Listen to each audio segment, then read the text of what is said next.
I'll never forget when there was only one map. It was a Zero Cave. I would unplug my controller and Brack would play for me. They wanted to test that. So I would play every map in a scrim besides one where I'd have to unplug my controller. He'd sit down, change his settings, and play one map. I'm like, dude, guys, this is fucking ludicrous. That's insane. Like, this is like, kind of, wow. I'm so glad you said that because I had no idea that existed.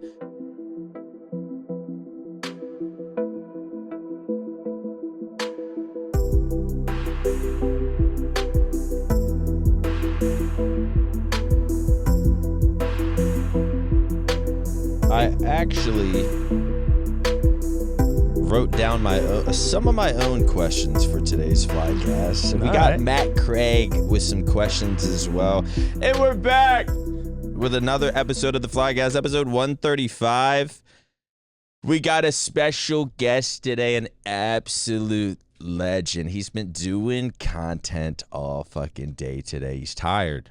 No, I'm all right. But we're gonna make it through. Shout out to Hitch, though. Shout out Davis, man. Shout out Hitch, man. He'll be back one day. Soon enough, hopefully.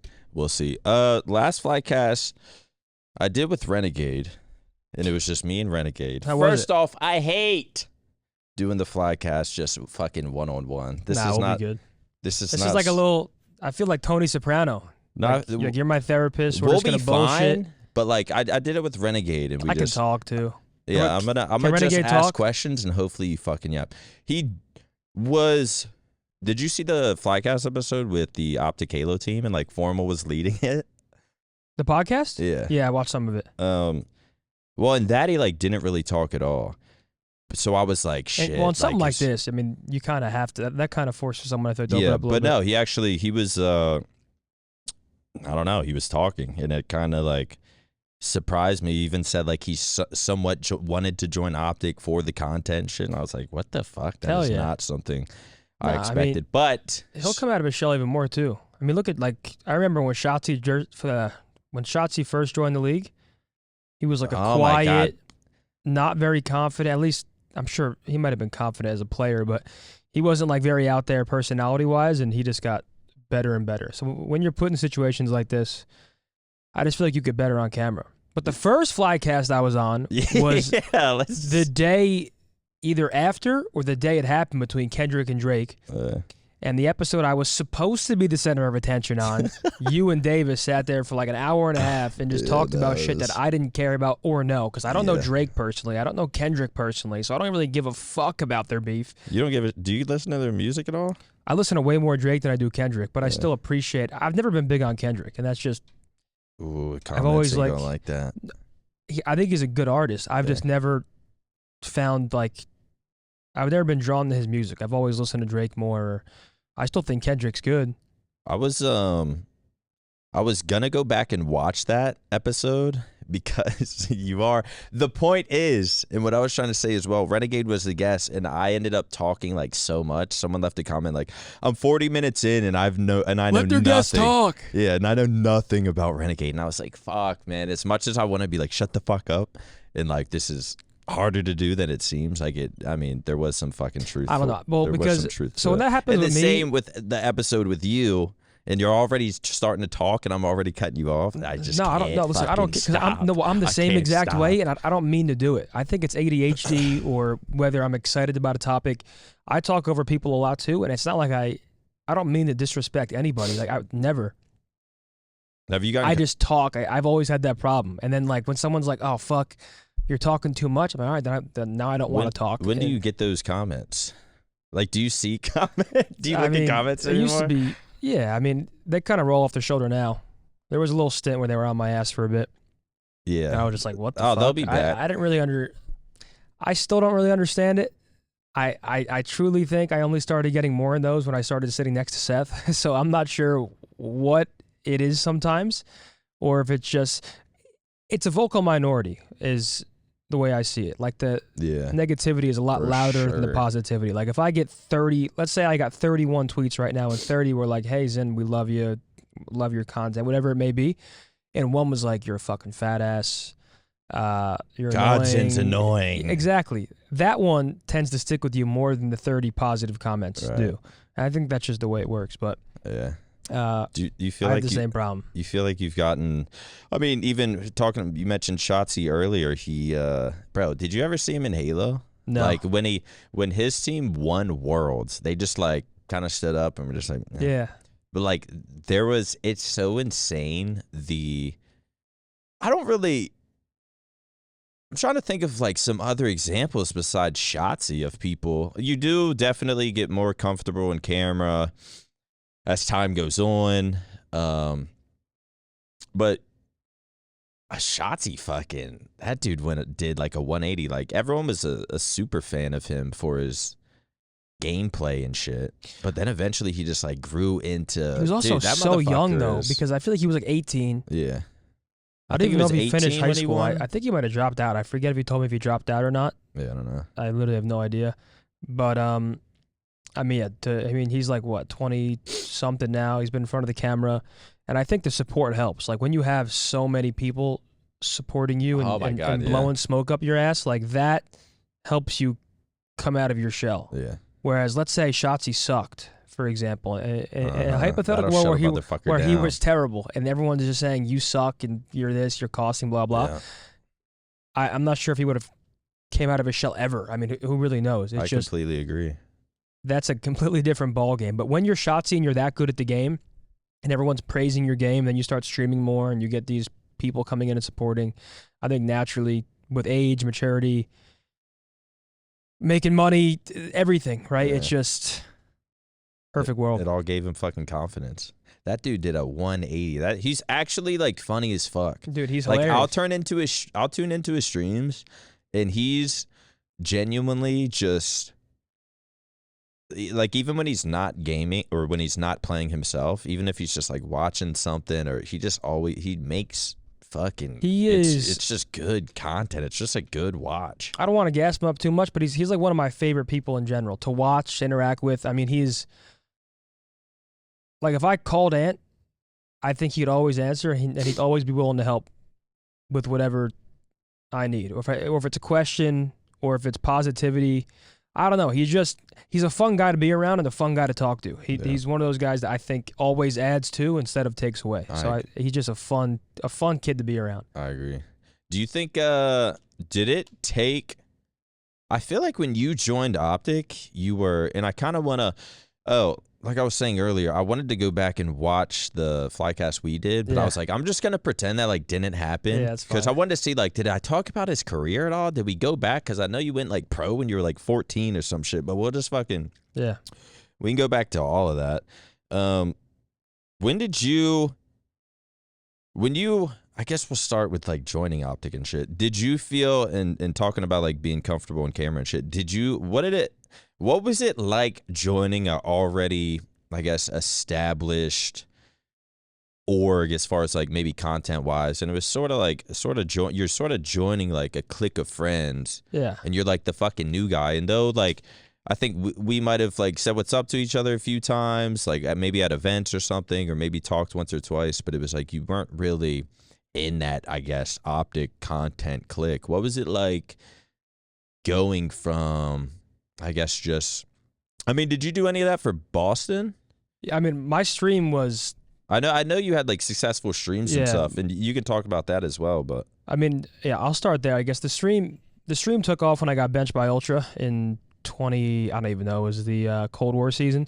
Just started streaming every day, mostly like. Let's not skip over that.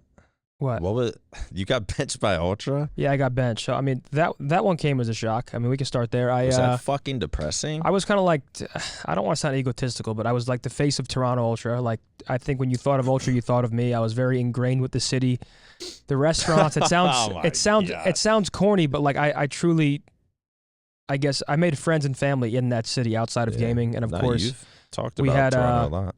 I think we had a fun team. It was definitely an interesting team because you started with like a 10-man roster. But either way, COVID happens. We went an online tournament. That was awesome.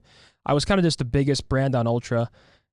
Still wasn't streaming much at the time, but still my name carried a little bit of weight, I guess, because I've always been around for a long time. And who was the team?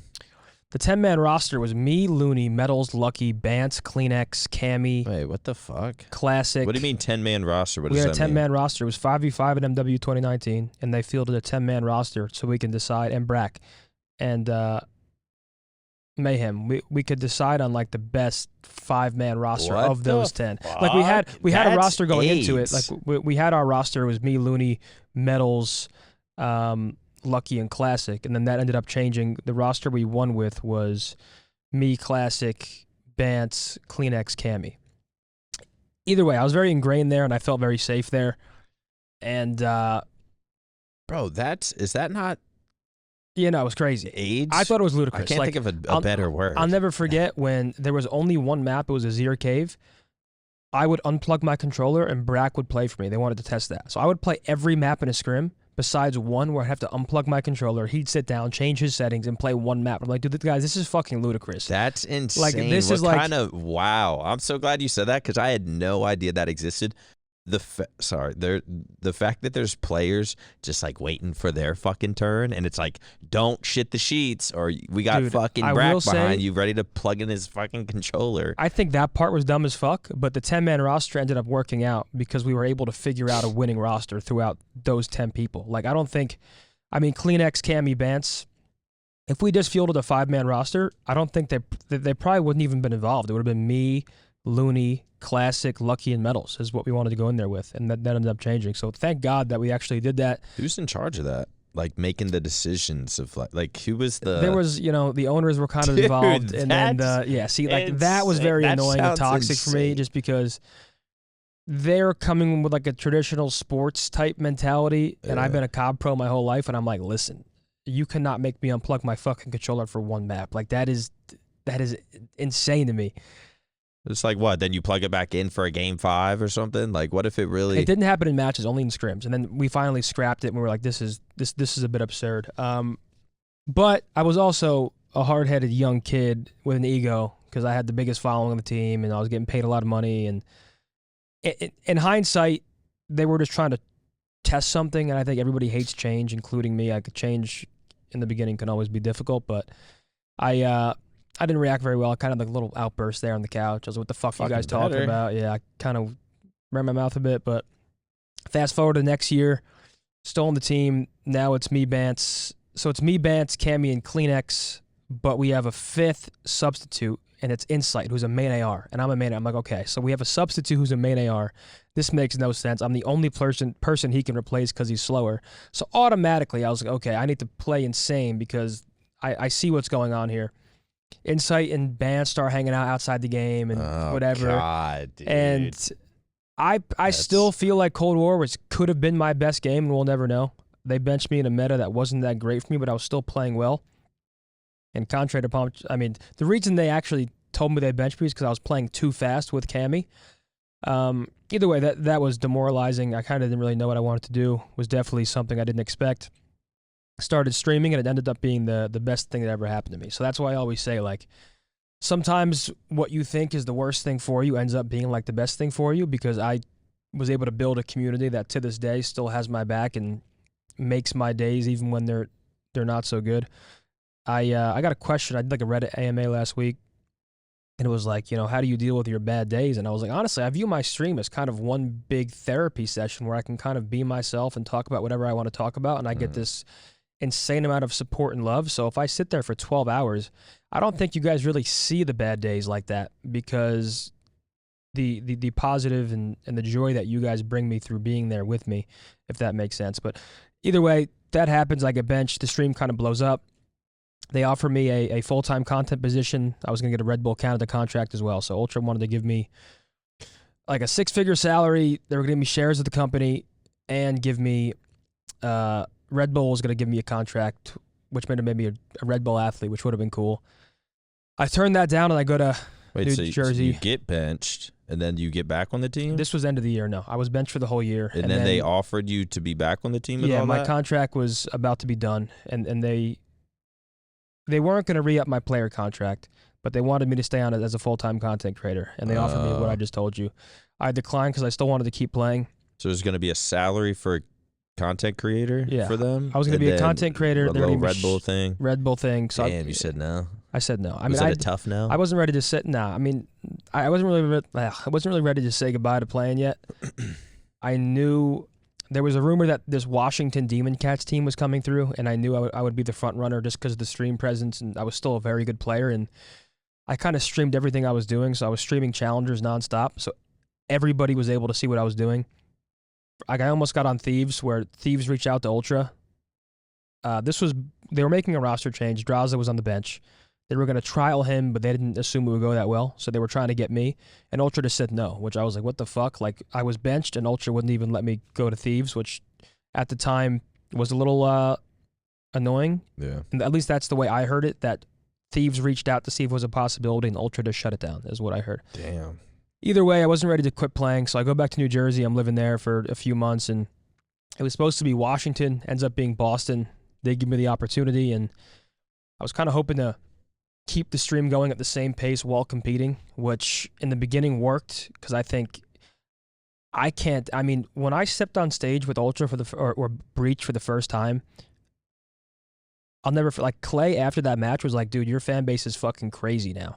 Every single tweet before the algorithm changed and I was on Breach, every single tweet, 3 to 5K likes, no matter what it was. Like, it was just like, yeah, it was just like this insane hype around me. I'll never forget. Dude, I'm sort of intertwined with the COD scene, but I don't. Dude, it was a dream. When I stepped on that stage and I heard the crowd and I saw, like, Breach masks and signs in City, I was like, dude, what the fuck is going on? And it was awesome, man. Well, what do you think? I mean, there's a lot there, but when you got benched and you started full-time streaming, I guess that's what sparked the fucking Zen City and all your fans and shit. Yeah. Like, what were you doing? Because I feel like if any regular person gets benched, they're sort of slowly forgotten about. Yeah, it was good timing too, because this was, I don't think, like, OpTic wasn't streaming much back then. It was basically just me and Zuma kind of streaming. The good old days, for the most part. And there were a few others. The fucking good old days. It was great. I mean, you kind of had this influx of viewership all focused on us. Rank play was good, but I was playing in challengers, so that helped me because I was teaming with, like, TJ in challengers at times and Slacked, and I streamed everything. Saints, Decimate. So we had these funny teams. I would stream, I'm not exaggerating, 12 to 14 hours every single day for like a year. Every single day I was live for 12 to 14. It would be scrims, then rank play, then I'd play 8s, and then I'd play GTA or watch videos on my stream. And it was 12 to 14 hours every single day. And through that consistency, it was sort of just built up. Breach, I carried that momentum. Everyone was happy to see me get a spot and go back playing. I would say I was averaging like 8,000 subs every single month throughout this time, like Toronto and Breach. And then it slowly started to fall a bit on Breach because I had to take a little bit of a step back to play, because sometimes I just couldn't really balance the streaming and playing as much as I would like to. Like, for example, I took a whole month off the stream before champs for Breach, and we had some heartbreaking losses, but nonetheless, I stayed consistent throughout. And then the OpTic thing, me and Seth sort of talked in the offseason. I came to Dallas and I visited, and, you know, we started talking about watch parties and a show we can do, and we're like, okay.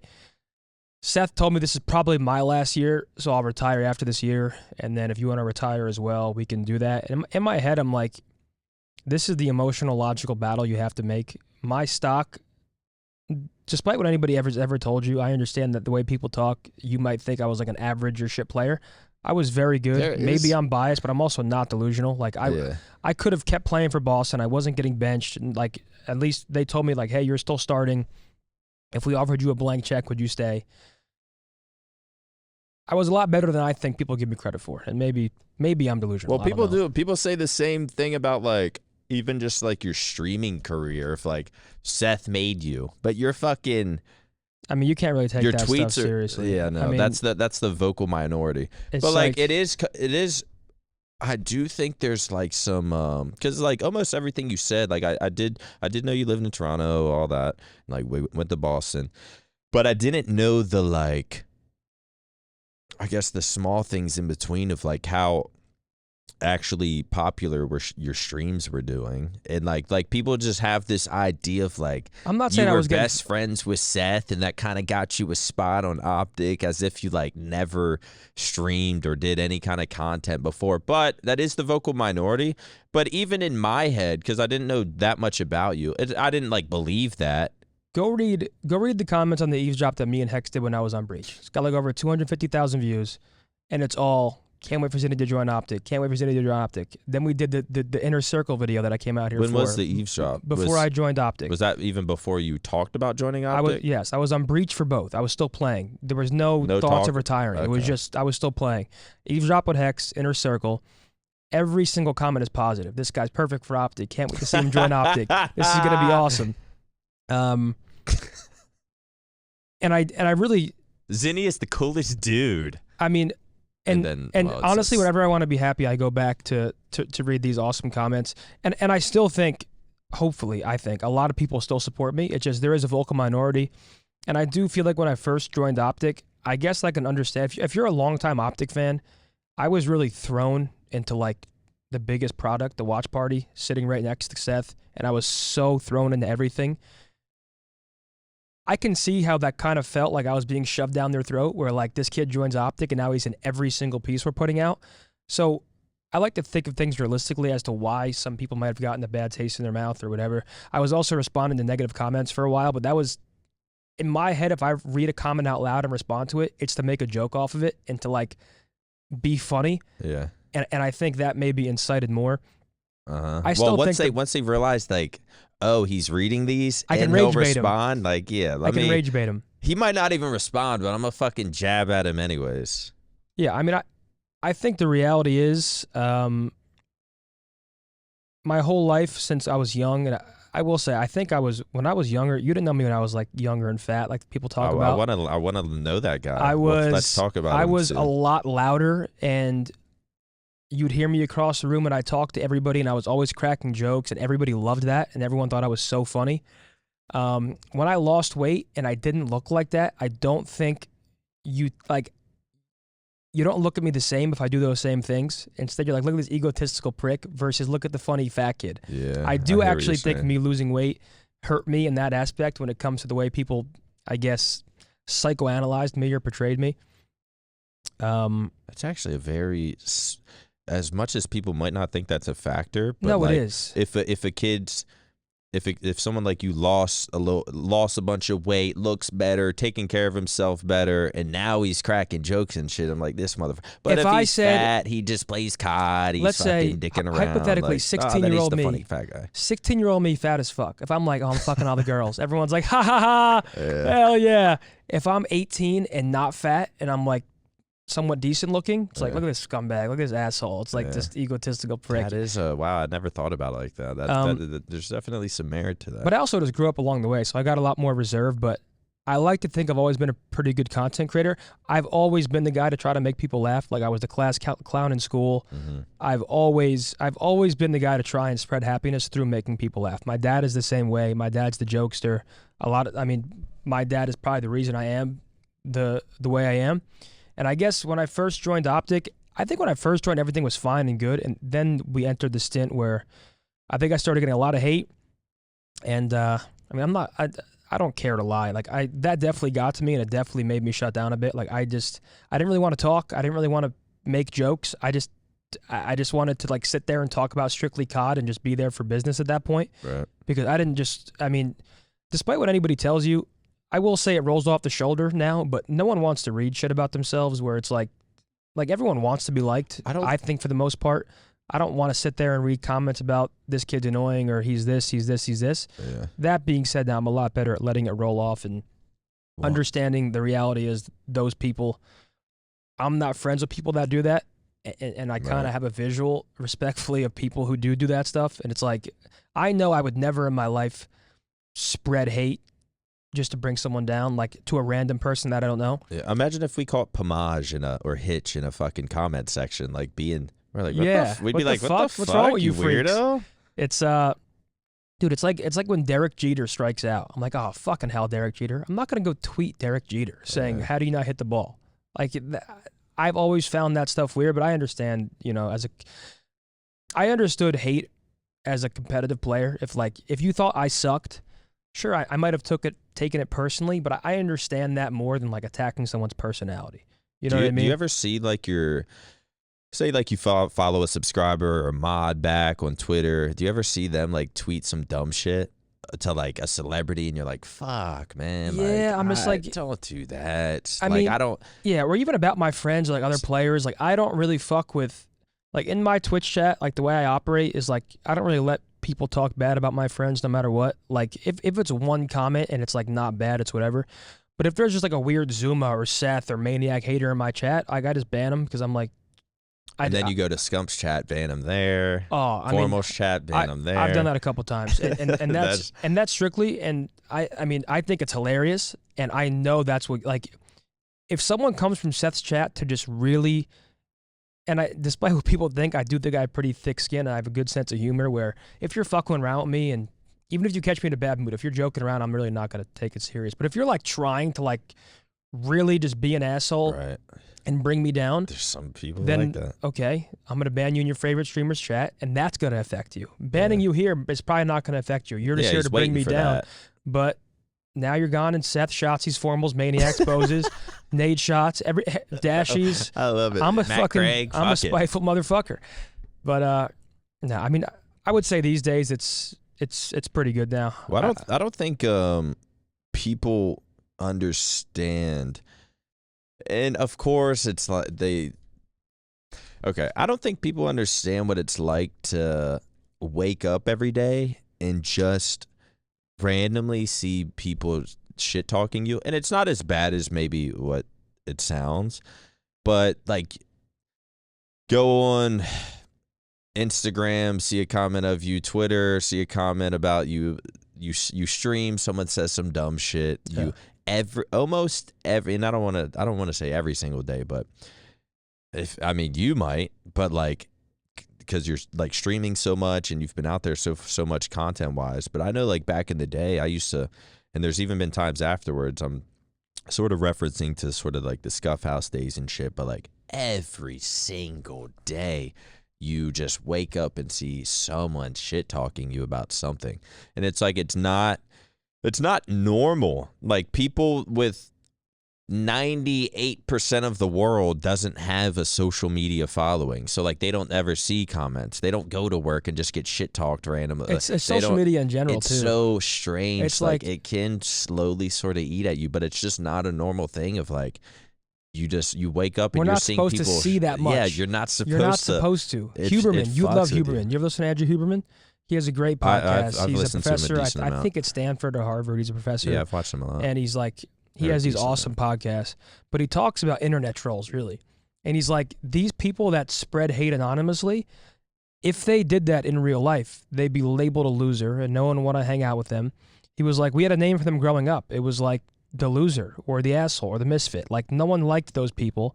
And the freak. If you acted like that, you would be negatively affected because you wouldn't have friends, you wouldn't be included.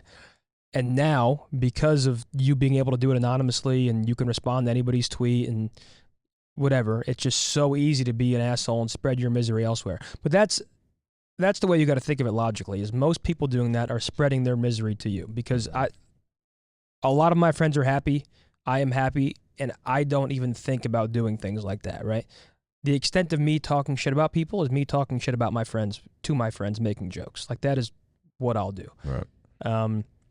But yeah, I mean, no one's meant to see all that stuff, because you kind of are, you are what you think about. And if you're like me and you read a 500 comment hate thread on Reddit about how terrible your personality is, and you sit there fermenting and just thinking of that was the little time period I'm talking about. A 500 comment hate thread on you? It was like Zinny's so it's like Zinny's so immature. He's talking about balls, and I'm like, bro. And then I think of the double standard, and okay, so I'm like, okay, let me actually think about this rationally. Am I immature? And then I think about that same day, Seth talking about how he's going to take his balls and lasso the camera. And I'm like, there isn't really, it is Seth, but like, hold it to the same standard at least. Like, don't sit there. I mean, we're both kind of idiots. Either way, I think that phase is gone. At least in my head, it's gone. I don't really overthink that stuff anymore. I'm very I'm in a very good spot right now. I mean, I like where I'm at. I like what I got going on. I like what we have going on. It was definitely just a bit of an adjustment.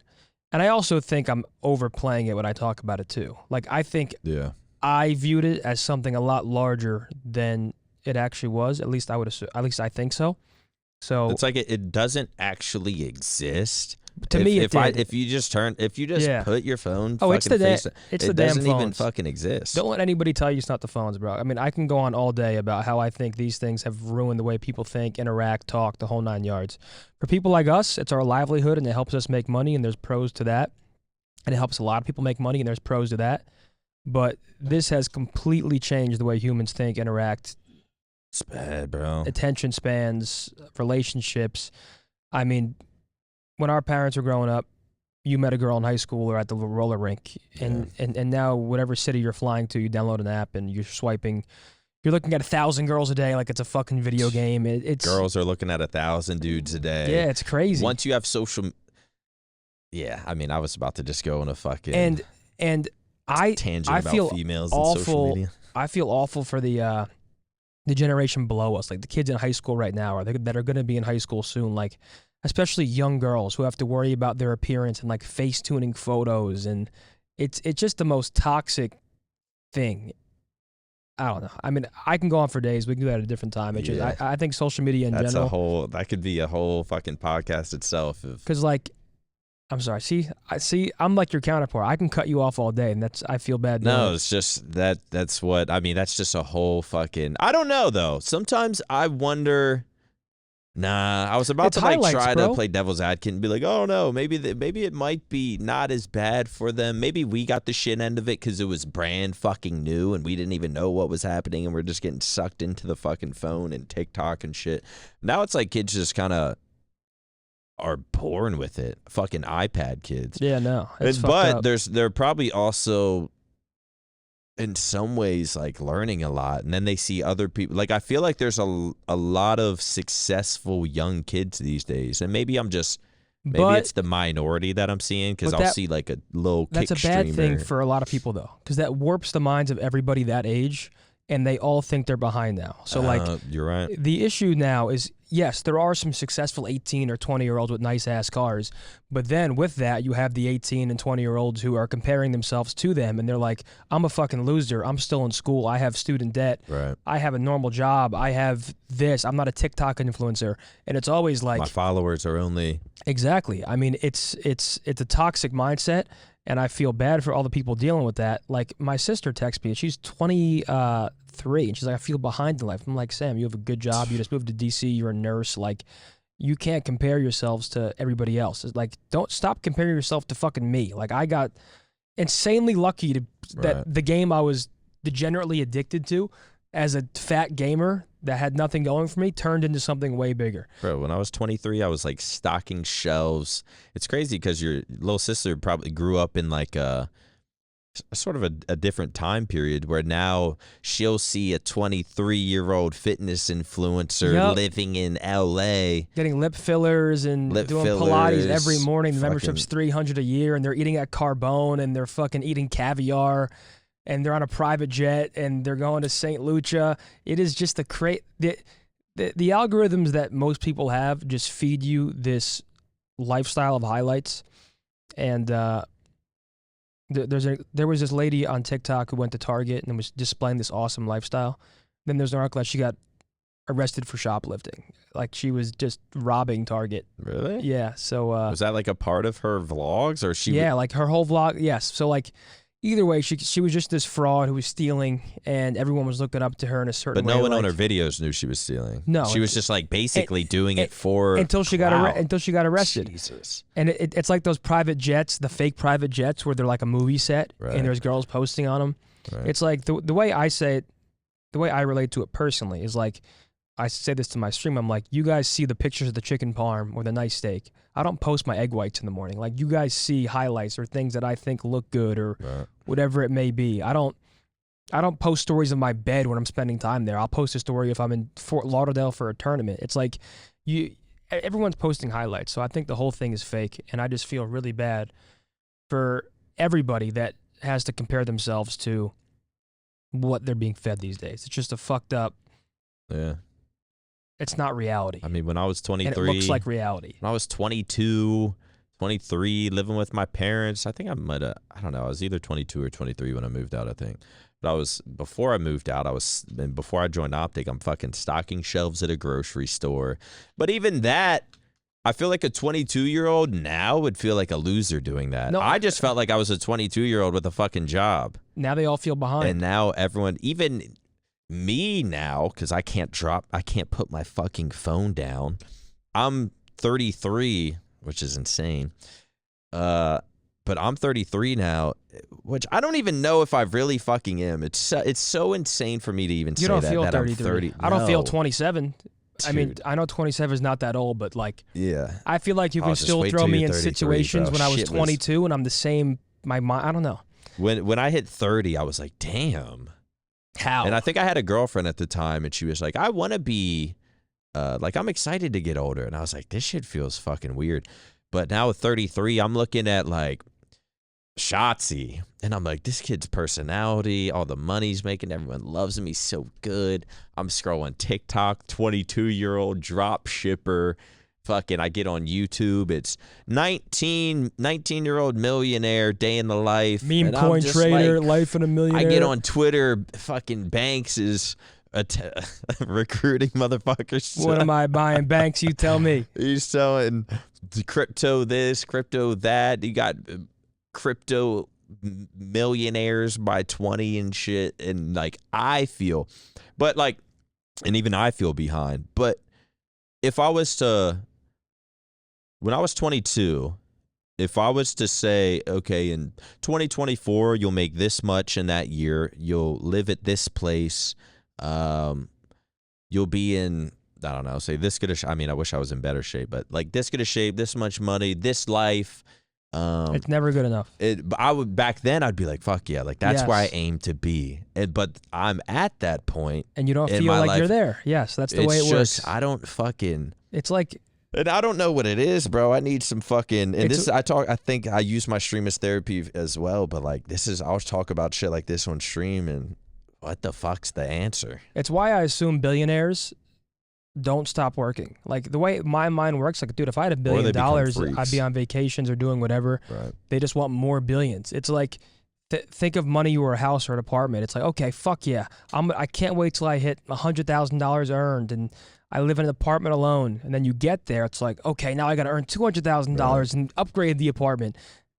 You never actually, at least for me, I struggle to live in the present where I'm always anxious about the future and what I'm going to do, what I'm going to be, where I'm going to be, how things are going to develop, which is a terrible place to be because being present is really the most important thing. But I think it's one thing to logically know you need to be present and also feel present, because those two things are very different for me. Like I would say, way my mental health and anxiety, whatever works, is I would say there's kind of two versions of me depending on the day. I'm like, fuck it, we're all going to die one day. I can take a day off stream. I can do this or go out to dinner, do whatever I want. Or it's, I got to fucking stream. I got to do this. I got to make sure I keep my foot on the gas and don't let up. And I need to stream 12 hours today to prove I'm consistent, and then 12 hours tomorrow, and 12 hours and 12 hours and 12 hours. It never stops. And it depends on which guy wakes up that day. But I don't think the pursuit ever ends. And I'm not sure, I could be tripping, but I feel like America has a bad problem with this. Because like when I was in Italy, I look around at people and I'm like, dude, these people are socializing. They're sitting down, having a coffee and talking to each other, appreciating each other's presence. When they leave work, and they're enjoying their free time. Right. I'm not sure if it's probably a worldwide issue. Maybe I'm just over-exaggerating it.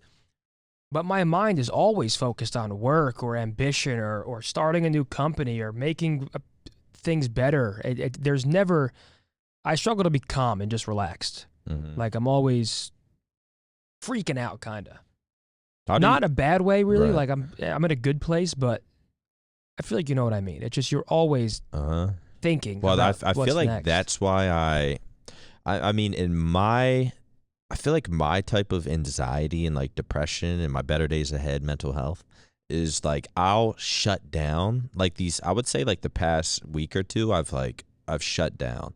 Like I don't get the there are spurts where I'm like, I'm motivated. I want to stream. I want to work out. I want to eat clean. I do all that things. I feel like I'm like getting dope from those things. I want to show up to content. I want to perform my best. I want to be in a good mood. I'm like, but then there's times like these past like 2 weeks where I'm just like, it's just like, I feel like I know I should be doing all those things, but I just don't.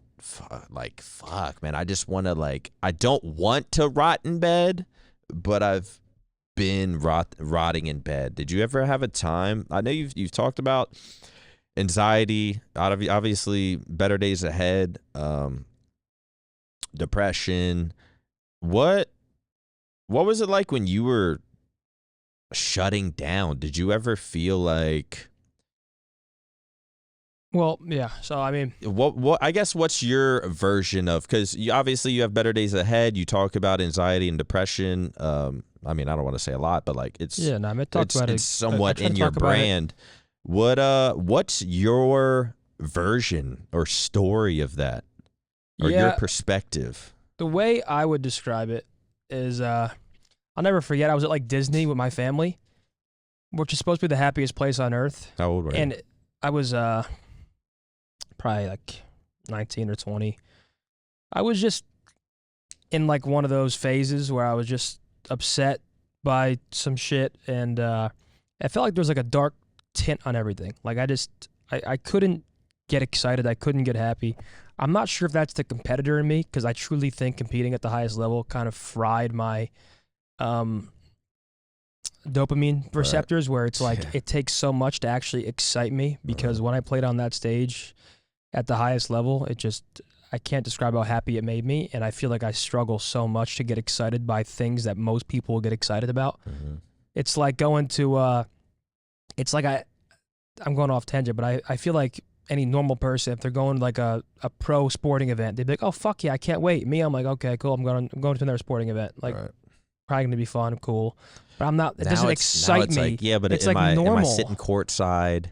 Do I know the players? I mean, like, it's fucking sickening. But it's just, I don't know. I struggle to really get excited about things ever since I'm being a competitor. But I would say I've always been pretty good at distracting myself through those times. I used to smoke a lot of weed, and that really falsely helped me cope with what I was struggling with, a lot of anxiety and depression.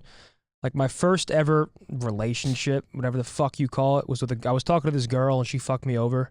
And that was like the first ever girl I've actually talked to, because I lost weight and I was a fat kid my whole life, so I wasn't really talking to any girl seriously. But that one fucked me up, and I just smoked a lot of weed to really get over that, which didn't really help me get over it. And then I would say I have a similar thing of shutting down, but it's just my place gets messy. The laundry's on the floor. I'm not tidying up. I'm showering. I'm kind of just going through the motions, and it just feels like there's a dark tint on everything. There's a lot of negative thoughts. I look in the mirror and I'm like, oh, you're fat, you know, you're this, you know, you're that. Like, I would say negative self-talk's always been an issue. You failed another year you fucking choked. You said you were going to do this 7 years ago.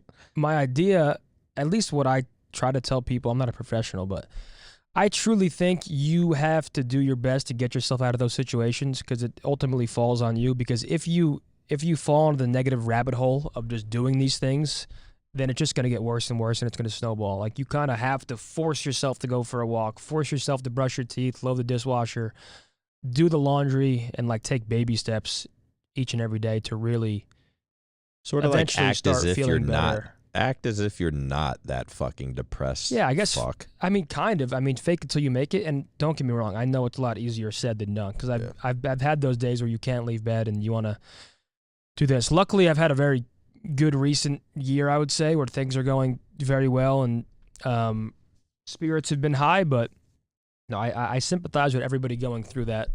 To tie it back to the social media thing, because I think it's worse now than it ever has been with social media, because everyone's comparing themselves to others and seeing these highlights. I feel like everybody now is anxious and depressed, and like this is a whole different can of worms, but our food quality fucking sucks, and like compared to other countries, I think that does play a part, because we're eating like the worst diets ever, and it just makes everything worse.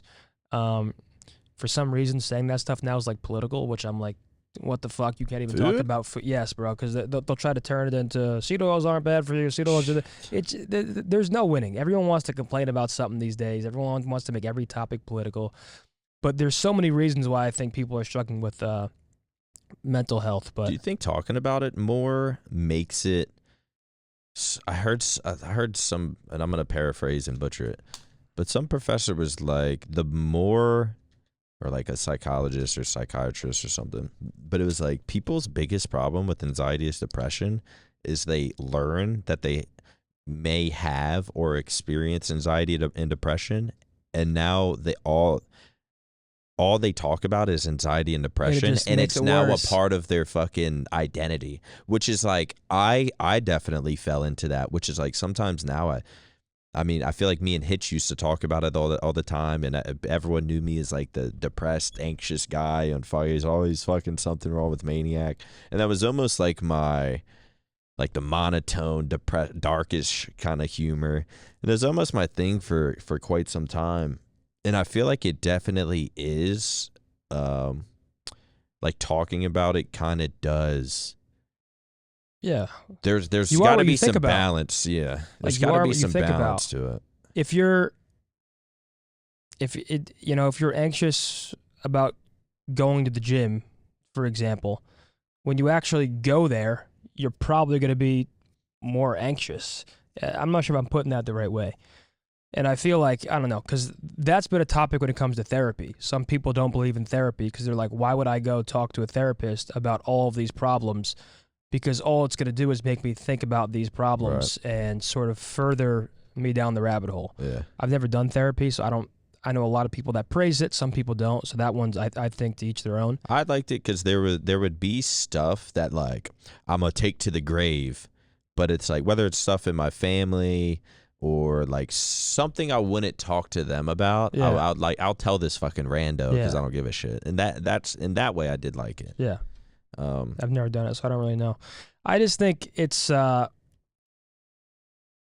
something that I hope people can get better at dealing with, because I do think a good diet and like exercise and like there are so many things that can help. And they might not fix the problem. I think the issue, at least the issue for a lot of people, is they try to fix the problem very fast, so they instantly hop on drugs, or like, you know, they don't give themselves, because I think everyone's timeline is different. Like for some people, they're in the dumps for a month. Some people it's a year. Some people it's 2 years. But then for the most part, there is a day that comes that like things start looking up and you start feeling better. It's just, I think everyone's trying to fast track that process. So yeah, I think I fucked up. I found out Adderall would give me, and this was like 2010. I found out that, and I always felt a little depressed, and I always kind of had a dark cloud above my head. And I do think it is biological. Some people do just, like there's people, like Formal for the most part is like in a pretty good mood. Yeah. Even though he just like eats like shit, fucking, he games, and like, but regardless, he's like, it seems like he's doing fine. Yeah.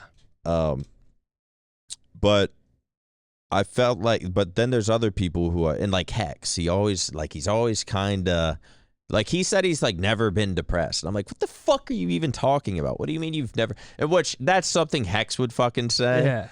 But like, I do genuinely believe like he doesn't really get it. And that's not to make it sound like I'm in some cool depression club. It's got to be biological a little bit. Like my dad has anxiety, depression. My mom does not at all. My mom is like, doesn't overthink, doesn't worry, very calm. My dad's the opposite. So I definitely got the overthinking and the foot tapping and the foot shaking from him. Yeah.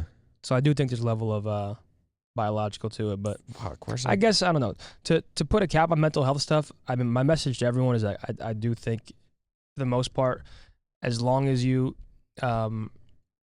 I think people will get through it, and I feel like a lot of people have short-term sight because it's so hard. It's like going through a breakup. When the breakup first happens, it's like the thoughts. It's like this is never gonna feel better. It's terrible. Yeah. Like I've been there before. It's like this is I'm never gonna meet someone again. You know, oh my God, my bro, life is over. I mean, for me, it's been what, a month and a half. I'm sure you're. I know you're struggling. It's terrible. Fucking, bro. I'm thinking like my future. Like this was supposed. Like I don't want to fucking talk to some other fucking hoe. Exactly. I don't want to hear you fucking talk. This was my. This my person? We should have done this. Oh, I should have did this in the relationship. Let me give you hopium though, because a lot of people, if you hear the story about people that are now married happily for years, it's like I went through this horrible breakup and I was distraught. Right. And then I met the best fucking person ever. Now we have kids and dogs and this house and we go on vacation. You hear all these stories that give you hope, and that's where you kind of have to let logic in and let logic fight the emotion a little bit. Like when I am in the dumps now, and I'm like, I guess spiraling with negative thoughts, I kind of just force feed myself thoughts like, you're going to be okay, you're going to be okay, you're going to be like, it's going to be fine, it's going to be fine. You're going to fucking die one day, it doesn't matter. See, that one I truly think is a good thought, and it sounds morbid, but I think that a lot. I'm like, the things I stress about, and I'm not trying to say the things people worry about don't matter, because they do. It's just, for me, certain thoughts, when I'm like, dude, who cares? Who cares about that? Who cares if that doesn't happen? Who cares if this happens? Like, you're going to die one day and it's not going to fucking matter. And like, there is, I guess, some solace in that thought of the insignificance of like what's actually going on, because, you know, you kind of have a finite time here. That sounds like a high thought, but I do think that way a lot, because it helps me. I'm like, I'll get out of like a streaming rut sometimes of like, fuck, like I haven't streamed in a week or something. I've had like nothing, because a lot of times if a banger clip goes out, or a banger pod, or a banger reel or some shit, then I can start my stream and like there's just more viewers, more people interacting. Yo, that was hilarious. But if like I feel like nothing's been going on and I sort of disappeared and I've been low key, then I just think about like, fuck this. I'm gonna start the stream up. Like, I have opinions. I don't know if you want them. And sometimes I'll just be like, who gives a fuck, bro? You start your stream and oh no, your viewers aren't as high as you want it. Who cares? No, see, and then I'll go through like just. Yeah, I'll just. I mean, that's the sort viewership of one part thing I try to sucks. tell myself. I mean, I've been at the high ends and the low ends of viewership. Despite what most streamers say, that viewership number matters to them, because, at least for me, I would say maybe it's different if you're like a League of Legends player and you're just locked into each game for 45 minutes and you're not talking to chat. For me, I guess my streaming, the way I stream and chat interaction go hand in hand. Like I strive on being interactive. So for me, I've had these super crazy months of streaming where I'm averaging, 1,500 to 3,000 viewers, sometimes hitting 4 or 5K depending on what's going on, to also having 150 to 350 viewers, and it's like there's definitely a hopeless feeling there.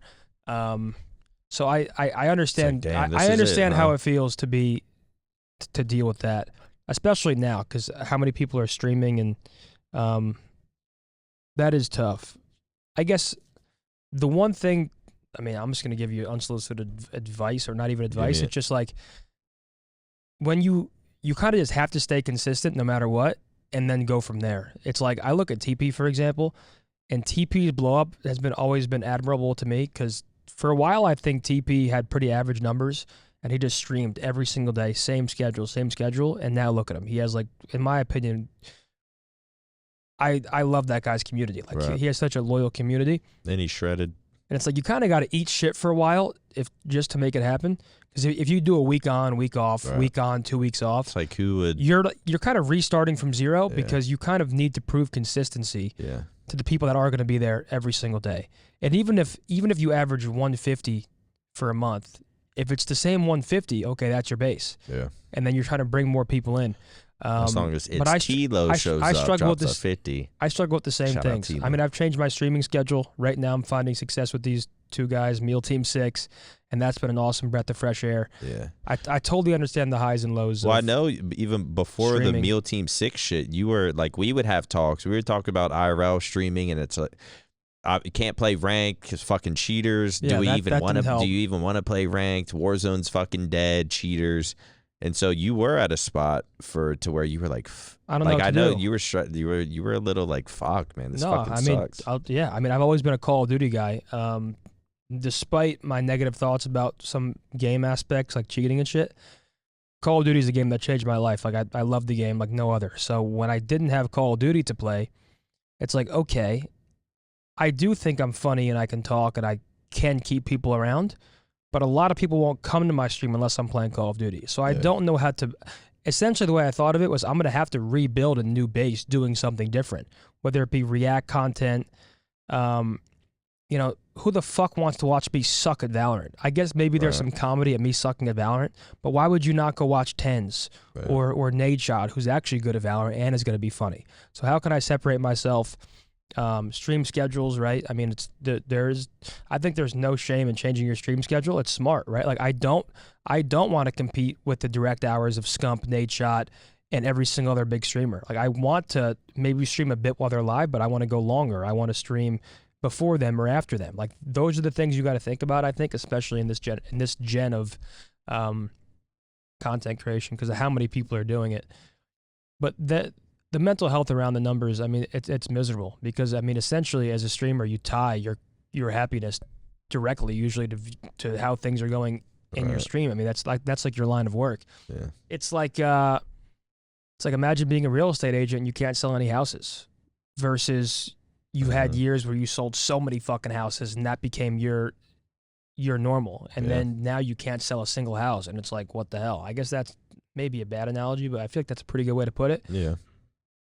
Everyone tells you not to worry about the numbers, but we've kind of been conditioned and programmed now to where if your numbers are staying the same, you're plateauing. And if they're going down, things are going bad. And if they're going up, you're doing great. So it's like, it's impossible to actually not care about the numbers because I do think the numbers are pretty important these days, or at least that's the way we've been programmed to think.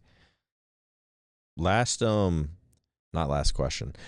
question about fucking, because I want to get back to like the career and joining OpTic, and I think we're at DC or some shit. But before you were talking about Boston. You mentioned something about a DC team or something, right? It was supposed to be DC, and then it became Boston. You mentioned obviously Better Days Ahead, your merch brand, or your brand, whatever. You talk about anxiety. Would you say you talk about anxiety or depression more? I would say anxiety. What? But I think they're so similar. At least to me, they were similar. Like I feel like it was a mix of both. I don't know. My anxiety is. Go ahead. Sorry, I'm cutting you off. Ask your question. I'm going to ask, which I think you're about to answer. What?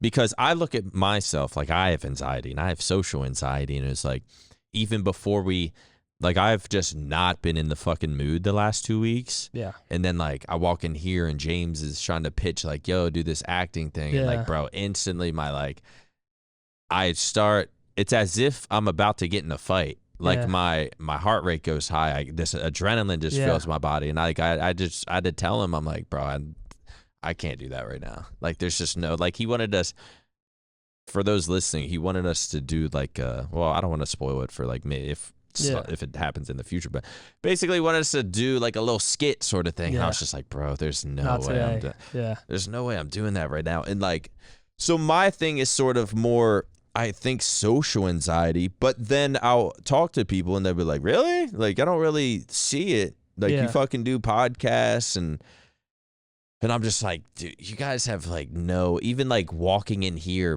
before every pod, whether it's OpTic Pod, Flycast, like my fucking heart's just going and I can't remember the questions and I'm like just tweaking about this shit, or like even going out, walking into a bar or a club, my anxiety, my social anxiety, what? And I feel like you've talked about anxiety a lot. What is your anxiety? Because I don't see it. Brother, I see, like I can sort of see like some foot tapping, and I think a lot of people that's just like that's would agree. Like they don't. When I think of anxiety, I guess I go to social anxiety. Okay, so here, and I guess what's yours? That's my fucking question. Start, Jesus. In senior year of high school, I was partying a lot, and I'll never forget this thought. It's like the way you just described that, this was my this never made sense to me. I was fat, I lose weight, I start partying a lot senior year of high school. Every Friday or Saturday, my school would have parties. It's the same people every time. Every single time leading up to that party, I would have anxiety about going to the party. But I'm with the same people. It didn't make sense to me. I was with the same people. We're going to do the same exact things. It's me walking in here. It's the same people I go to school with, the same people I interact with. Like, there is no reason for me to have this, I guess, anxiety about it. So I can kind of relate to social anxiety. Me and my dad have always talked about this. I've always masked social anxiety with being super fake it till you make it, outgoing, fake confidence, blah, blah, blah. So maybe you don't see it, but I will say, and maybe I'm coping. I think I'm a lot naturally funnier than people get to see because my anxiety, I'm like kind of reserved, and then I'm forcing humor, if that makes any type of sense. Yeah, no, I like, completely, especially if I'm around new people. If I had no anxiety, I think maybe not a lot of people, but I just think people would think I'm funnier and like more, I've always, I'm giving them ammo, bro, but I'm just like anxious about the way I'm perceived, I guess is the way. So like, I don't say things that I naturally want to say that probably would do way better or come off way better than the things that I actually end up saying. If that makes any, I hope that makes sense. Yeah, no, it completely makes sense. That's my anxiety. And I will say there are some days where I feel great and I'm totally fine. And I will say food actually impacts that a lot. Like if I'm like a different human if I'm hungry or if I've eaten, which is another whole different, I'm literally huge, man. But I hope that did I answer your anxiety question? Like, I would say it's a mix of social, shutting down to where like, there's some months where I want to go out to dinner with everybody and get food and drinks and hang out. And there are some months where I'm okay with just streaming and sitting on my couch and talking to my girlfriend and doing nothing. So I hope that answered it. But. Yeah. Let's go to, you joined, I want to get to like joining OpTic and shit. Sure. Let's see, where were you at? You fucking joined. Okay, joined Boston. You joined Boston. Were you had this streaming, I guess, fan base that I guess I didn't really know. I do remember when you retired from Boston. Also, when you say you have anxiety, but then you retire from fucking Boston and you're on stage in front of like however thousands of people or something. I'm like, this dude just gave an epic fucking speech. I'm like, I would never, even if my best friend asked me to like give a speech at his wedding, I might be like, I don't know. Like that's that like terrify me too. That's my fucking thing. Is like I can't perform when someone's like, yo, do this speech in front of these people. Everyone's quiet, and they're all just listening to you. First off, I was terrified before I did that. I mean, I was terrified before I did that. That was not one of those things that I just walked on all calm and did. I was shitting my pants. You looked fucking cool, calm. But you look like a legend up there. Yeah, I mean, I decided to retire. I mean, Seth retires early. Let's go back a little bit. Joined Boston. Things are going well. I'm now the face of Boston, and I think Breach get a lot of new fans. And we actually had a fun team because we were pretty good. We have TJ Haley. We have me. We're streaming. You can relate to us. Things are going well. You know, me and Seth have always been close friends. Speaking of like what you said earlier, Seth made you, you're Seth Dick Ride or whatever. It's funny how they say that when your friend's successful versus when it's like, no one says I Dick Ride TJ, but I talk to TJ the same amount I talk to Seth. Yeah. It's just because Seth is Seth, it's like, fucking he made you, it's like, okay, whatever. But we've always been close friends ever since we were young. We met in like MW3. We wanted to do stuff together. I've always wanted to join OpTic as a content creator. I mean, there's no secret behind that. I've always wanted to be. I think you missed a big part of how involved I was with OpTic in the Call of Duty scene when I was younger, before that blacklist bullshit that you probably heard about. I've heard about it. I still don't even know. Like, yeah, it was just this overgassed thing where I was high fucking around in the Skype chat. And they took it as betrayal, but either way, like, giving him ammo. When I was that young fat kid and I was boys with Seth and Nate and Hex, like every time Hector would see me, it would be like a hug and, yo, you want to come to dinner with us and all that. And then for a while, me and Hex didn't talk, but I always wanted to come back to OpTic, and I always felt very close to OpTic without being an OpTic when I was young. So it's always where I wanted to come, and me and Seth talked. He was going to retire after the year. You know, it's that emotional versus logical decision. It's like, okay, you're going to be 25, 26. You have the opportunity to go join OpTic and basically be Seth's right-hand man in the biggest show, the watch party, and we were doing the breakdown at the time. It's like, who in their right mind would say no? Like, despite how much I want to play or how long I think I can keep playing, it would be, in my opinion, very illogical to not take the opportunity and further my content career before everybody else starts retiring and they start doing the same thing. So it's something I wanted to do, but definitely more of the logical side where my emotions definitely weren't, I don't think I was ready to retire early. I was probably going to be ready to retire after that year, depending on how it ended. But I just forced the decision because I think it made sense. I'm happy now, and I think it was the best decision for me at the time. But I joined OpTic, and I mean, my retirement tweet has over 50,000 likes, millions of views. Really? The OpTic announcement has 30,000 likes or whatever. Like, it was me joining OpTic became a big thing. And I think when I joined OpTic, I think I took my foot off the gas a little bit to where I was enjoying a little bit too much what we had going on. We were eating too much, drinking too much, hanging out too much.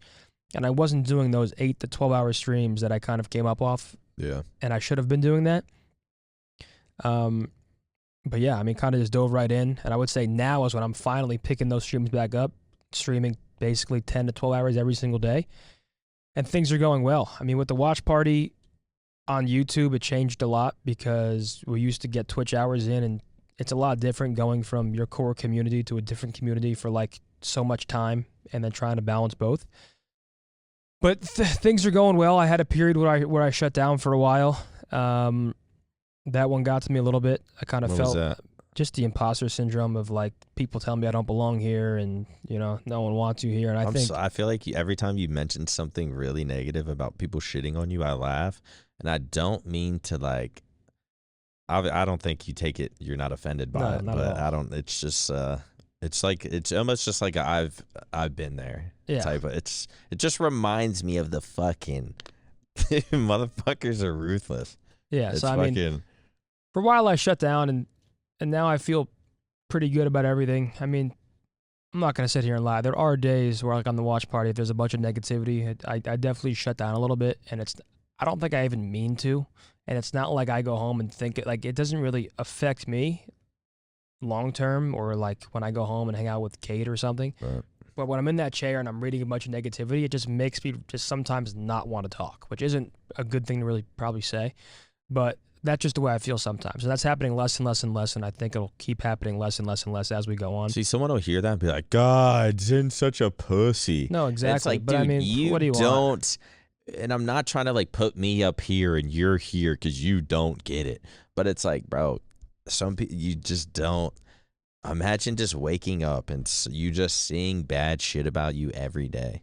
Like it's, I'm not trying to make it seem bigger than what it is, but I don't want to, it's not an ideal situation for someone to deal with. Some people, like the way they psychoanalyze you or try to, it's like, I can tell Zin thinks he's the shit. It's Zin's like, bro, trying so hard right now. It's like, bro, do you think I'm walking around in my head I'm the shit? Like, are you fucking crazy? Like, I don't think I hope no one thinks that way.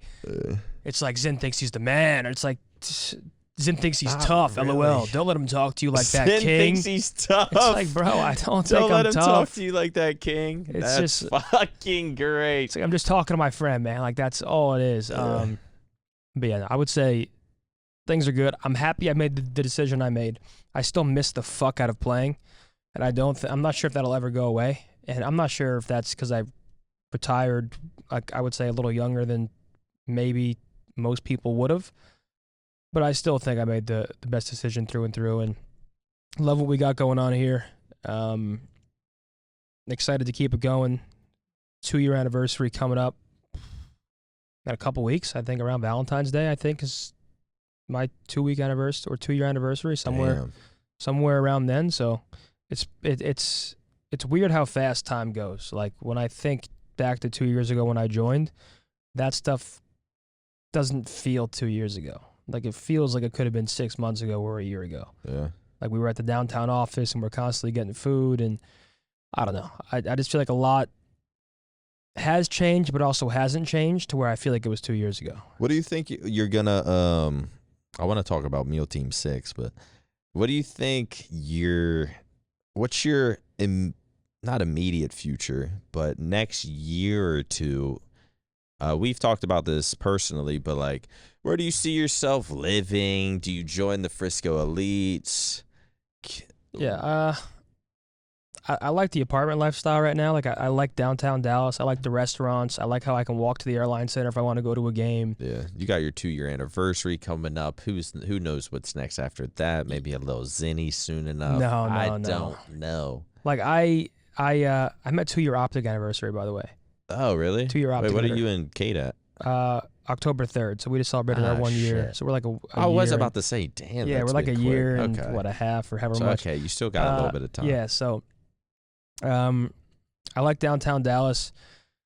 I think Frisco, like the neighborhoods and stuff are beautiful. It's obviously expensive, but I think getting a house is like a big step, and I just like the liveliness of downtown right now. I'd like to keep growing my average viewership. That being said, I think that's also just one of those things that never stops. Like, in my head, I'm like, dude, I'd love to average 2,000 to 3,000 every single day. But it's like, just then no matter what. It's like, I'm assuming if I start averaging 3,000, then I'm going to want 4,000. It's like, I'm not sure if that stuff ever ends. So I'd say hopefully I'm just happy and healthy. I'm hoping I can. The one thing I struggle with sometimes is being in Dallas and my family's in Jersey, and like I have like a 95-year-old grandma. My dog's 16 and a half, and he's like not doing great. And part of me feels guilty for being here because it's like I thought when I retired I'd have more time to go home and do things, but like I have obligations here. I want to stick to my streaming schedule. I have my girlfriend here. Yeah. So there is some guilt, I feel like. I'm sure maybe other people can relate about not being close to home really, but I wish I was able to do more time in Jersey or be closer to see family easier, because it's like I already know it because it's the same. Like when my grandpa passed away, I was like, dude, I wish I talked to my grandpa a little more. I mean, and then eventually, I mean, my grandma's going to pass away at some point, and I already know I'm going to I wish I fucking went home more, and I wish when I was home I drove to her house, and I wish I called her more. So there is a bit of, I just thought I'd be able to do this stuff easier when I retired, but now I actually feel like it's harder because my obligations here and the schedule, and it's like before I could spend the off season there and be there for 4 or 5 months. You know what I mean? Yeah.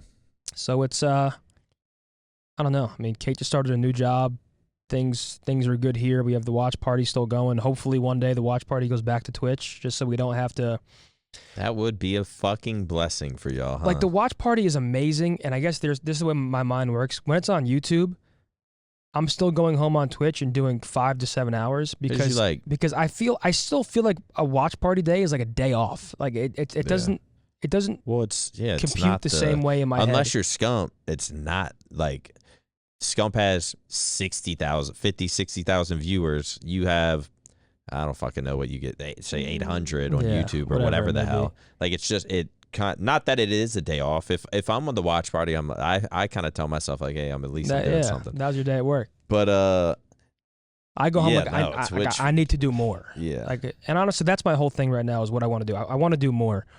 I think I fell into the comfort of, like, I guess being here and like being an OpTic member and having the watch party, and the stream has always done pretty well, especially subscriber wise, but it's like, I think for a tiny bit I lost a bit of my ambition and like wanting to actually be who I know I can be, and now I'm trying to get back to that and get after it. And tough part about that is the streaming hours. It's like now Kate comes home for work and I see her maybe for 2 minutes and she goes to bed, and I'm like, I kind of feel guilty there because it's like, dude, fuck. I was so that type of stuff because I always felt like my streams would do, because no one was, it would be like Hitch would be streaming in the evening tonight.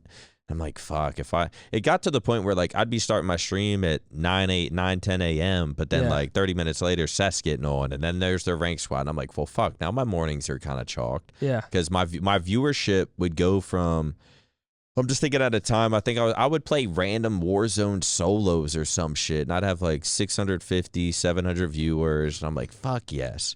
But then it got to a point where like then Seth started getting on early, and then rank play comes out, and it all kind of, I think, I don't know how you manage to do that in your relationship? And like, obviously you feel like bad and guilty about it, but it's like it's kind of what you have to fucking do right now. And I think she understands that too. Yeah, no, she's a good girl and she understands that.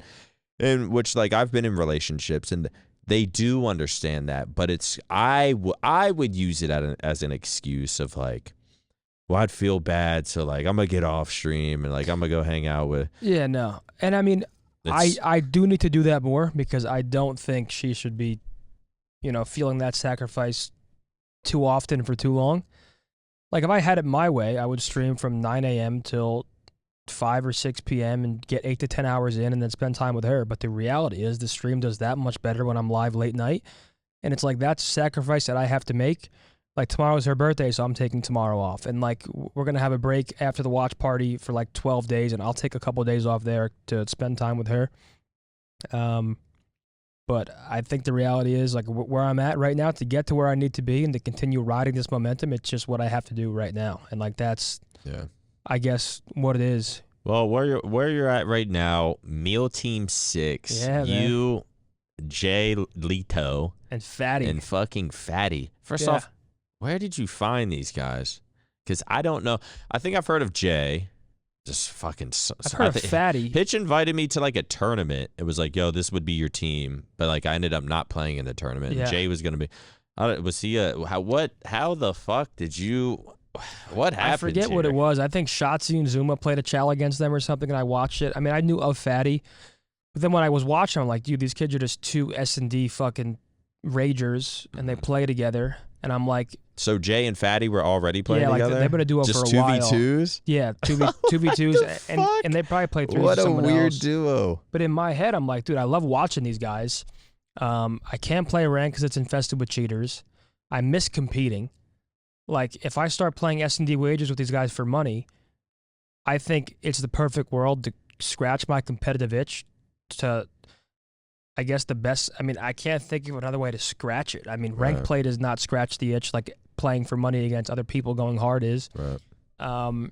Of course, Fatty's sitting there with his shirt off, which is an added funny component. These guys are talking about fucking each other's mothers and your mom has a bow leg and she grabs it when she walks and she Fatty's limps. posting pics of his mom on Twitter. Yeah, and it's like, it just reminds me of like the old school S&D days. Yeah. And it's no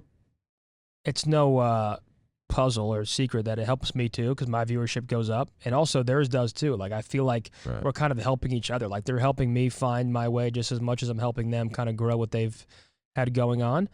And it's a fun mix so far. I mean, Jay lives like in Garland, and then Fatty lives in Atlanta. This motherfucker live right beside me. So they're gonna come here for the our major, and we'll probably do like maybe an IRL thing or something, and maybe do an IRL stream, whatever it may be. But it's just right now it's perfect. I mean, I get to play Search for money with two guys that love it, and it just feels like the old times, if that makes sense. And it's definitely scratching the itch for me. So.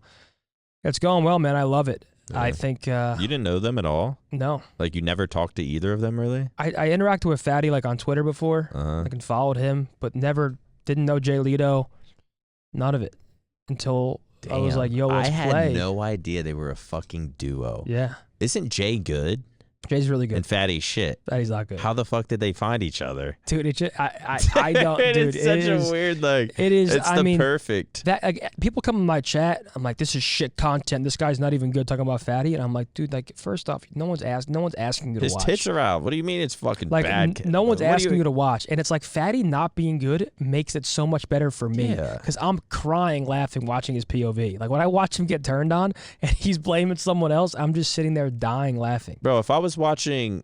And obviously, no offense. If I was watching you, Scump, and Octane playing threes, I'm probably never clicking on your... I just don't care. Let me guess, you win again. Yeah. Like, I wouldn't care. Like, this ad, like, it's just... yeah, I'm happy shit. for you. You found that fucking duo, because that is...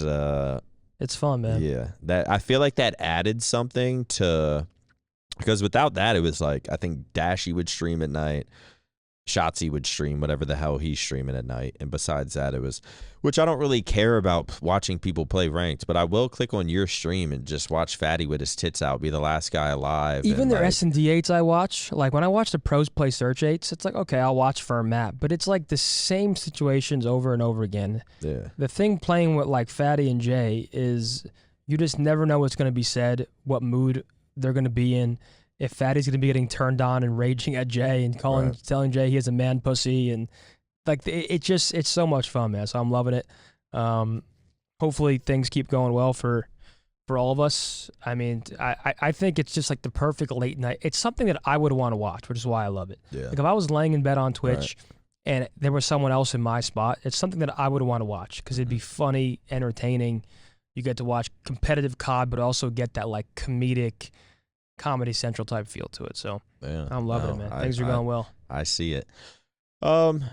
Okay. Well, last question. I wanted to talk about 14-year-old Fat Zen City. Yeah. But we don't have to dive into it. No, so I mean, whatever you want.